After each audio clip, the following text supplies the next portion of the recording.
ఈ జన్మకు ముక్తామయి ఒక్కతే నాకు భార్య, నేను ఇంకొకతెను పెళ్లాడను అని జగంధరుడు తండ్రికి చెప్పాడు. అయితే ఆమెనే తీసుకువచ్చి సుఖంగా రాజ్యం చేసుకో అన్నాడు పెద్దరాజు. భూలోకానికి రావటం తనకు ఇష్టం లేదని ముక్తామయి ఏనాడో చెప్పింది. అయినా పరిస్థితులను బట్టి ఆమె తన అభిప్రాయం మార్చుకుంటుందని జగంధరుడు నమ్మాడు. అతను మత్స్యలోకానికి తిరిగి వచ్చి తన భార్యకు సంగతంతా చెప్పి తన వెంట రమ్మని ఆమెను ప్రార్థించాడు. ముక్తామయి అంతా విని, పోనీ మీ తండ్రిగారు కోరినట్టుగా మీరొక రాజకుమార్తెను పెళ్లాడి ఆమెతో కాపురం చేస్తూ రాజ్యం చూసుకోండి అన్నది. అది నాకు సాధ్యం కాని పని. నేను నిన్ను తప్ప మరొకతను ప్రేమించలేను, పెళ్లాడలేను. భూలోకములో అడుగు పెట్టనని నీకెందుకు పట్టుదల అని అడిగాడు జగంధరుడు. ముక్తామయి తల్లిదండ్రులు కూడా అతని మాటనే బలపరిచారు.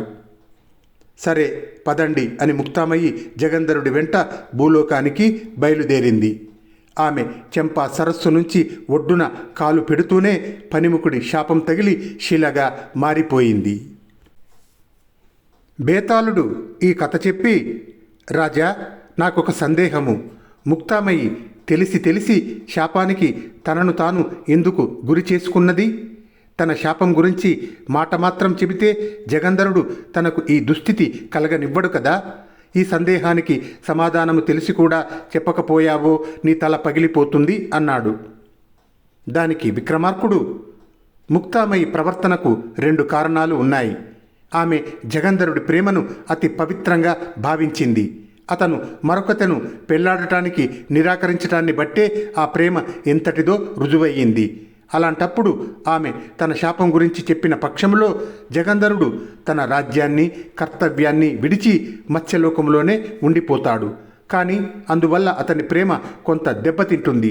ప్రేమ కోసం తన కర్తవ్యాన్ని తోసిపుచ్చానన్న భావం అతన్ని తప్పక బాధిస్తుంది. అతను తన ధర్మం నెరవేర్చడానికి ఆ ప్రేమ అడ్డం రాకుండా చూడాలంటే తాను శాపానికి గురి కావటం తప్ప మరొక మార్గమే లేదు. ఇది ఒక కారణం. మరొక కారణం ఏమంటే, ముక్తామయి 5 ఏళ్ల పాటు తన భర్త ప్రేమను చెవి చూసింది. దాని ఫలితంగా 2 పిల్లల్ని కూడా కన్నది. ఇంకా 1000 ఏళ్ళు జగంధరుడితో కాపురం చేసినా ఆమె కొత్తగా పొందే అనుభూతి ఏమీ ఉండదు. అందుచేత కూడా ఆమె శాపగ్రస్తురాలు కావటానికే సిద్ధపడింది అన్నాడు విక్రమార్కుడు. రాజుకు ఈ విధంగా మౌనభంగము కలగగానే బేతాళుడు శవంతో సహా మాయమై మళ్ళీ చెట్టెక్కాడు.